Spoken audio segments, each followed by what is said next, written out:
Hello dear students. In this lecture we are going to discuss defect of lenses. Lens में generally दो तरह के defects होते हैं बच्चों. One is called lateral chromatic aberration and other is called spherical aberration. तो एक एक करके इन दोनों डिफेक्ट्स को स्टडी करते हैं. पहले हम स्टडी कर रहे हैं क्रोमेटिक एबरेशन. देखिए आप लोगों को पता है कि लेंस जिस मटेरियल से बना होता है उस मटेरियल का रिफ्रैक्टिव इंडेक्स वेवलेंथ डिपेंडेंट होता है.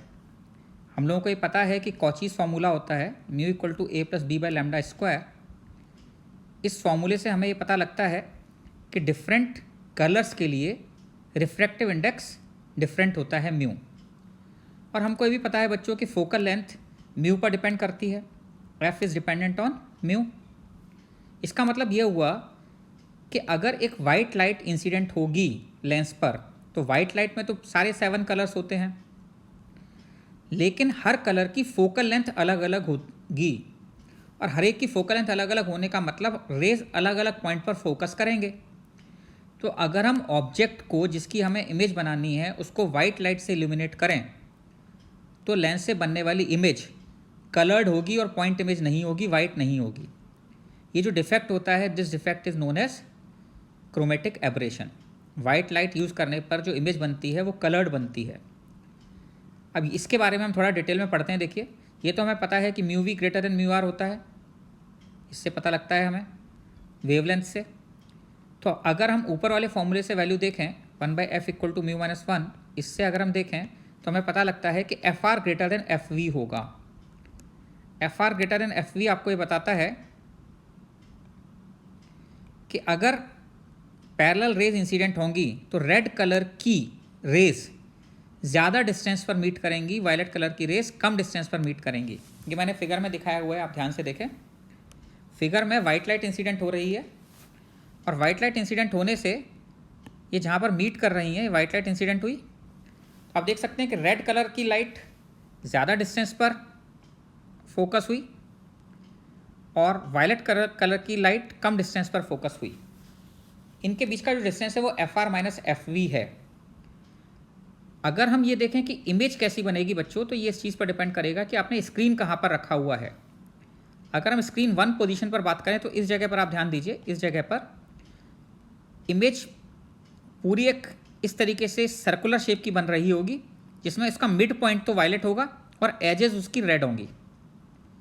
आप देख सकते हैं मिड पॉइंट इसका वायलेट है, एजेस रेड हैं और बीच में बाकी सारे कलर्स होंगे वायलेट और रेड के बीच के.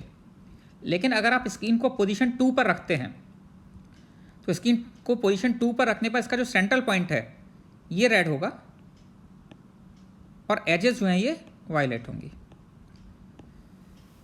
इनके बीच में अगर कहीं पर स्क्रीन रखते हैं तो उस हिसाब से इमेज बनेगी. तो एक बात क्लियर है कि वाइट लाइट इंसिडेंट होने से जो इमेज बन रही है वो वाइट नहीं बन रही है.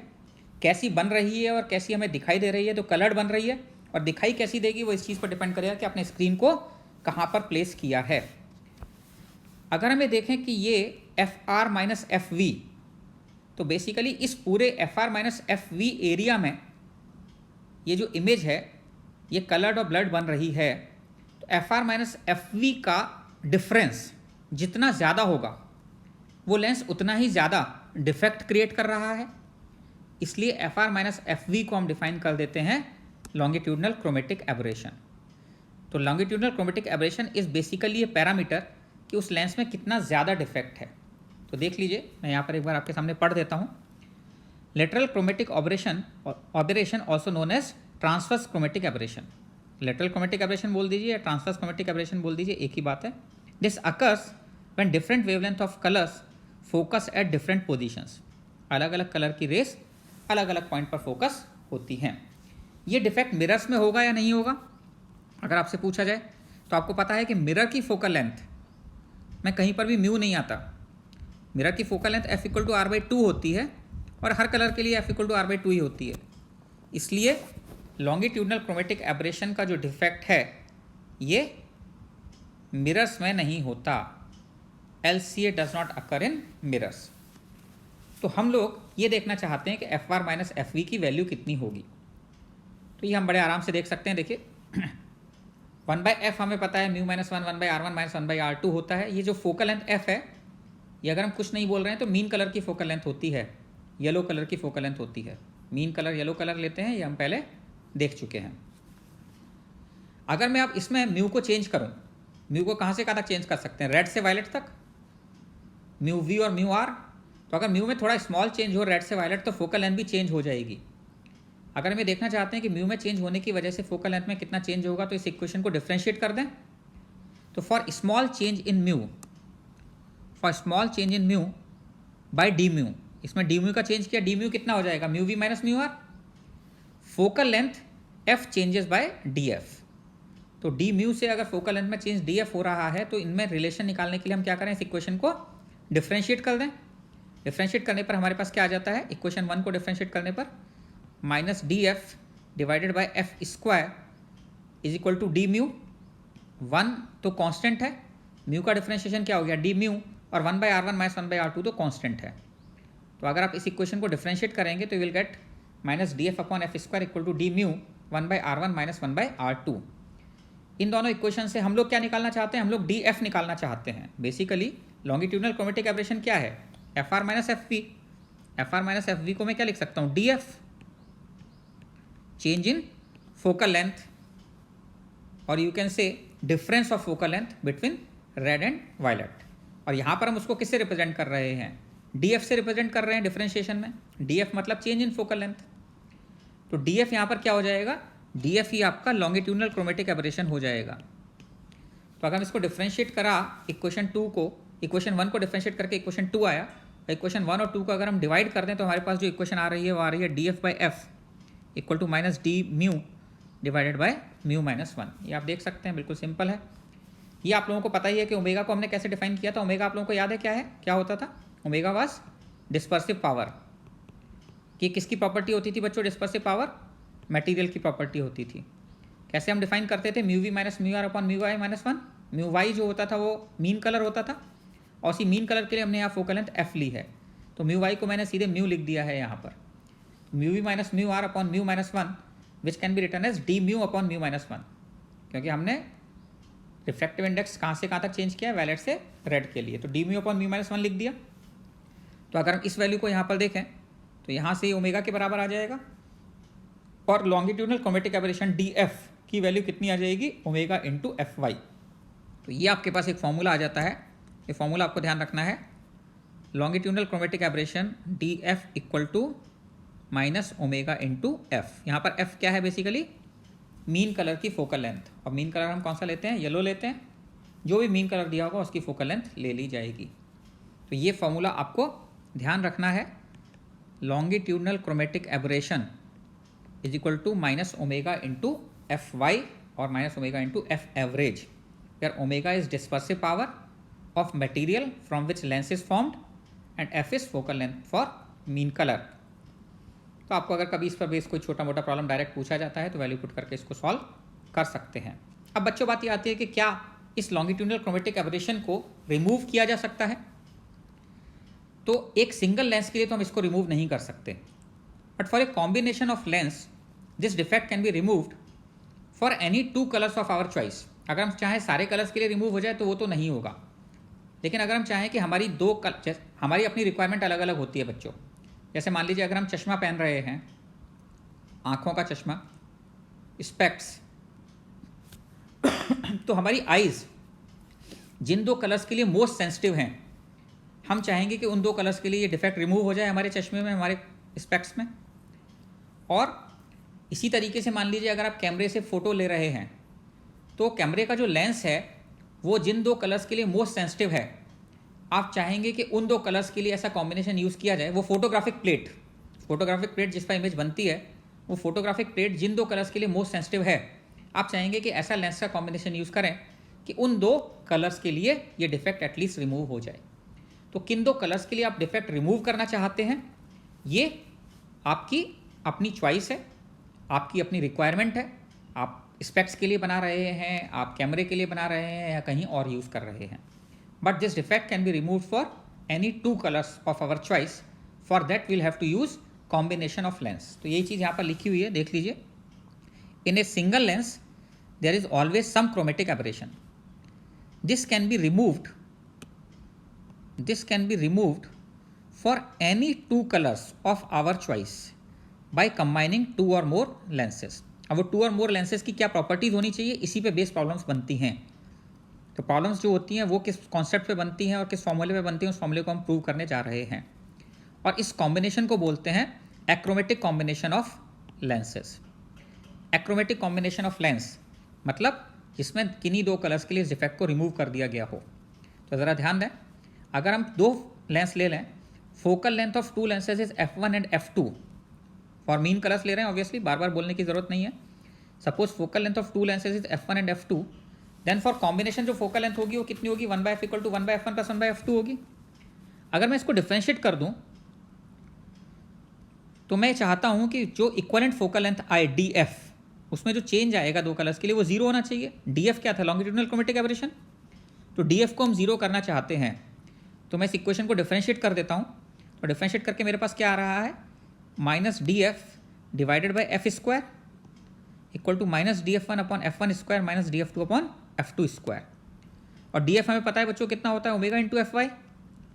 तो यहाँ पर df को तो हमने जीरो कर दिया क्योंकि हमें एक्रोमेटिक कॉम्बिनेशन को जीरो करना है। df1 फर्स्ट लेंस के लिए omega 1 f1 upon f1 square आ गया, df equal to omega into f, और df2 can be written as omega 2 into f2। So the condition that we get is important condition. The condition that we get for achromatic combination is omega 1 by f1 plus omega 2 by f2, that is equal to 0. This is the condition. Omega 1 by f1 plus omega 2 by f2 equal to 0. इस equation को use करके किस तरह के problems बन सकते हैं, उसमें हम तीन चीज़ें कंक्लूड कर सकते हैं। वो आप ध्यान से सुन लीजिए कौन कौन सी तीन चीज़ें हैं। पहली कंडीशन आपकी ये है कि omega 1 by f1 equal to minus omega 2 by f2, ये कंडीशन हो गई। आपको पता है ओमेगा पॉजिटिव क्वांटिटी होती है। ओमेगा हमेशा कैसी क्वांटिटी है, पॉजिटिव क्वांटिटी। तो अगर ओमेगा पॉजिटिव क्वांटिटी है तो ये इक्वेशन तभी जस्टिफाई हो सकती है जब f1 और f2 के साइन अपोजिट हों। So sign of f1 and f2 should be opposite. Sign of f1 and f2 should be opposite का मतलब क्या हुआ बच्चों कि अगर एक लेंस आप कॉन्वेक्स लोगे तो दूसरा आपको कॉन्केव लेना पड़ेगा। यानी achromatic combination is always a combination of one convex and other concave. So one lens is convex तो अदर शुड बी कॉन्केव। ये पहली कंडीशन हो गई आपकी, इसका ध्यान रखिएगा। दूसरी बात ये देखिए कि अगर मैं दोनों के लिए सेम मटेरियल यूज कर लूँ, if omega 1 equal to omega 2, यानी कॉन्वेक्स और कॉन्केव लेंस को सेम मटेरियल से बना दूँ, तो अगर मैं इसमें वैल्यू पुट करूँ तो ये 1/f1 plus 1/f2 equal to 0 आ जाएगा। ऊपर वाली इक्वेशन में वैल्यू पुट करने से 1/f1 plus 1/f2 equal to 0 मतलब 1/f क्या होता है, पावर, यानी इसकी पावर 0 हो गई। तो अगर आपने सेम मटेरियल का एक कॉन्वेक्स और एक कॉन्केव लेंस बना दिया बच्चों, तो अब तो ये लेंस की तरह ही बिहेव नहीं कर रहा। इसकी पावर तो 0 हो गई, ना ये कन्वर्ज कर रहा रेस को, ना डाइवर्ज कर रहा। तो हम ऐसा थोड़ी ना चाहेंगे, हमें लेंस का कॉम्बिनेशन बनाना है तो हम तो चाहेंगे या तो कन्वर्ज करे या डाइवर्ज करे। तो इसका मतलब दोनों लेंस को सेम मटेरियल से नहीं बनाया जा सकता। सो अगर पावर 0 हो गई तो combined will behave like a plane slab, कोई कन्वर्जन और डाइवर्जन नहीं होगा। So both lenses should be made of a material of different material. Omega दोनों लेंस का क्या होना चाहिए बच्चों, डिफरेंट होना चाहिए। अब बात यह आती है कि अगर ओमेगा डिफरेंट होना चाहिए तो कौन से लेंस को कौन सी ओमेगा से बनाएं। आपके पास दो मटेरियल हैं और दो लेंस बनाने, एक कॉन्वेक्स और एक कॉन्केव, तो कौन सी मटेरियल से कॉन्वेक्स बनाए और कौन सी मटेरियल से कॉन्केव बनाए, ये चीज़ दिमाग में आती है। तो बिल्कुल सिंपल से इसका तरीका है, आप ये देखिए कि आप क्या चाहते हैं। आप चाहते हैं कि जो कॉम्बिनेशन हो वो कॉन्वेक्स लेंस की तरह बिहेव करे या कॉन्केव लेंस की तरह बिहेव करे। अगर आप चाहेंगे बच्चों कि कॉम्बिनेशन कॉन्वेक्स लेंस की तरह बिहेव करे, वो तो आपकी अपनी रिक्वायरमेंट होगी ना कि आप दो लेंस को बना के मिला के बेसिकली बनाना क्या चाहते हो, कॉन्वेक्स या कॉन्केव। अगर आपने डिसाइड किया कि मुझे कॉन्वेक्स लेंस बनाना है, अगर आपको कॉन्वेक्स लेंस बनाना है तो कॉन्वेक्स लेंस की फोकल लेंथ आपको कम रखनी पड़ेगी, क्योंकि 1/f1 प्लस 1/f2 पॉजिटिव आना चाहिए और f1 पॉजिटिव और f2 नेगेटिव होगा। तो f1 अगर कम होगा और f2 ज़्यादा होगा तभी टोटल पॉजिटिव आएगा। तो आपको जैसा लेंस बनाना है उसकी फोकल लेंथ आपको कम रखनी पड़ेगी। यानी आपको अगर कॉन्वेक्स लेंस बनाना, कन्वर्जिंग लेंस बनाना है तो कॉन्वेक्स लेंस की फोकल लेंथ कम रखिए, अगर डाइवर्जिंग लेंस बनाना है तो कॉन्केव लेंस की फोकल लेंथ कम रखिए। और ये इक्वेशन आपको ये बताती है कि जिसका फोकल लेंथ कम होगा उसका ओमेगा भी कम होना चाहिए। वरना ये इक्वेशन सेटिस्फाई नहीं होगी। तो हम क्या कंक्लूड कर सकते हैं, बड़ी इंपॉर्टेंट चीज़, if combination is to behave like a converging lens, अगर कॉम्बिनेशन को कन्वर्जिंग लेंस की तरह बिहेव करना है तो focal length of converging lens should be small and it should be made of a material of less omega. तो जैसा आपको कॉम्बिनेशन चाहिए उसको कम ओमेगा से बनाओ। अगर आप चाहते हैं कन्वर्जिंग लेंस की तरह बिहेव करे तो कॉन्वेक्स लेंस को कम ओमेगा से बनाओ। अगर आप चाहते हैं कॉम्बिनेशन डाइवर्जिंग लेंस की तरह बिहेव करे तो कॉनकेव लेंस को कम ओमेगा से बनाना चाहिए। ये 3 कंक्लूजन्स, ये 3 इंपॉर्टेंट इक्वेशंस हैं, इन्हीं पर बेस्ड प्रॉब्लम्स बनेंगी। इन तीनों को अच्छी तरीके से समझ लीजिएगा, याद कर लीजिएगा। ओके, तो ये तो आपका होता है achromatic combination, longitudinal chromatic aberration, इन्हीं तीनों पर बेस्ड प्रॉब्लम्स बनते हैं। इसके अलावा आपको ये भी पता होना चाहिए कि स्फेरिकल एबरेशन भी होता है एक तरह का डिफेक्ट। इस पर बेस्ड प्रॉब्लम्स नहीं आते बट थियोरेटिकली कुछ चीज़ें पूछी जा सकती हैं। Spherical aberration basically spherical shape की वजह से होता है बच्चों। तो ये दोनों में होता है, ये लेंस में भी होता है, ये मिरर में भी होता है। स्फेरिकल एबरेशन में होता क्या है कि shape of A spherical lens causes a problem which is called spherical aberration. हम लोग जितने भी फॉर्मूले लिखते हैं उन सारे फॉर्मूले में हम पैरेक्शियल रेज मानकर चलते हैं। पैरेक्शियल रेज वो रेज होती हैं जो कि प्रिंसिपल एक्सिस के पास होती हैं। प्रिंसिपल एक्सिस के दूर वाली रेज को हम मार्जिनल रेज बोलते हैं। तो हम जितनी भी इमेजेस बनाते हैं उन सारे के सारे केसेस में हम पैरेक्शियल अप्रॉक्सीमेशन यूज़ करते हैं। पैरेक्शियल अप्रॉक्सीमेशन का मतलब हम केवल पैरेक्शियल रेज से इमेज बनाते हैं, लेकिन प्रैक्टिकली तो ऐसा होता नहीं है बच्चों। अगर आपके पास एक लेंस है, स्फेरिकल लेंस जो स्फीयर से बना हुआ है, बेसिकली सर्कुलर शेप का होता है, तो उसमें तो पैरेक्शियल रेज भी आएंगी और मार्जिनल रेज भी आएंगी। तो but in practice both paraxial and marginal rays form image. अब खास बात क्या है कि पैरेक्शियल रेज अलग अलग पॉइंट पे मीट करती हैं और मार्जिनल रेज अलग पॉइंट पे मीट करती हैं। Paraxial rays that pass through the central region of the lens focus farther away than light rays that passes through edges of the lens. तो जो पैरेक्शियल रेज होती हैं वो ज़्यादा डिस्टेंस पर, parallel raise that passes through the central region of the lens focus farther away, ज़्यादा distance पर focus हो रही हैं, जिसकी वजह से इमेज कैसी बनती है, पॉइंट इमेज नहीं बनेगी, ब्लर्ड इमेज बनेगी, कई सारे फोकस हो जाएंगे। मार्जिनल रेज अलग पॉइंट पर मीट करेंगी और पैरेक्शियल रेज अलग पॉइंट पर मीट करेंगी। और ये डिफेक्ट बच्चों मिरर्स में भी होता है। ये एक आप फिगर के थ्रू समझ सकते हैं, जिसमें आप देख सकते हैं कि पैरेक्शियल रेज और मार्जिनल रेज, ये वाली रेज कौन सी हैं जो पास में आ रही हैं, ये तो पैरेक्शियल रेज हैं और ये वाली रेज मार्जिनल रेज हैं। तो पैरेक्शियल रेज ज़्यादा डिस्टेंस पर फोकस हो रही हैं और मार्जिनल रेज कम डिस्टेंस पर फोकस हो रही हैं। तो कई सारे फोकस हो गए ना, एक ये फोकस हो गया एफ, एक ये फोकस भी हो गया एफ। तो there are too many focus की वजह से हमें क्लियर इमेज नहीं मिलती, पॉइंट इमेज नहीं मिलती। पॉइंट इमेज बनने के लिए क्या होना चाहिए, all rays need to focus at the same point. इसको रिड्यूस करने का क्या तरीका है बच्चों, एक सिंपल सा तरीका ये है कि इसमें स्टॉपर लगा देते हैं। स्टॉपर लगा के आपने क्या कर दिया, स्टॉपर लगा के आपने केवल पैरेक्शियल रेज को अलाउ किया और मार्जिनल रेज को रोक दिया। इससे आपके पास अप टू सम एक्सटेंट ये डिफेक्ट कम हो जाता है। बुरी तरीके से ख़त्म नहीं किया जा सकता बट कम कर सकते हैं। तो स्टॉपर कैन बी यूज्ड। और मिरर्स के केस में खास बात यह है कि for mirrors parabolic shape of mirrors can be used. क्योंकि पैराबोलिक शेप में क्या होता है बच्चों कि पैराबोलिक शेप में पैरेलल रेज हो या मार्जिनल रेज, वो सब पैराबोला के फोकस पर ही मीट करते हैं। ये पैराबोलिक मिरर की प्रॉपर्टी होती है। तो फॉर मिरर्स इसको अगर आप रिमूव करना चाहते हैं तो स्फेरिकल मिरर की जगह पैराबोलिक मिरर्स यूज़ किए जा सकते हैं। पैराबोलिक मिरर्स में ये डिफेक्ट नहीं होता है। तो आई थिंक ये आप लोगों को क्लियर हो जाना चाहिए। 2 तरह के डिफेक्ट होते हैं, longitudinal chromatic aberration, spherical aberration. और भी होते हैं बट बेसिकली ये 2 आपको अपने सिलेबस में हैं जिनको आपको पढ़ना है। उसमें भी स्फेरिकल एबरेशन पे बेस्ड प्रॉब्लम्स नहीं बनेंगे, लॉन्गिट्यूडनल क्रोमेटिक एबरेशन पे कुछ प्रॉब्लम्स बन सकते हैं जो कि आप अगर इसको ढंग से समझ लें तो अच्छी तरीके से कर पाएंगे। ओके, समझिए इसको अच्छी तरीके से, ध्यान से मेहनत करते रहिए, अपना फोकस जो है वो पढ़ाई पर लगा कर रखिए। फिर अगले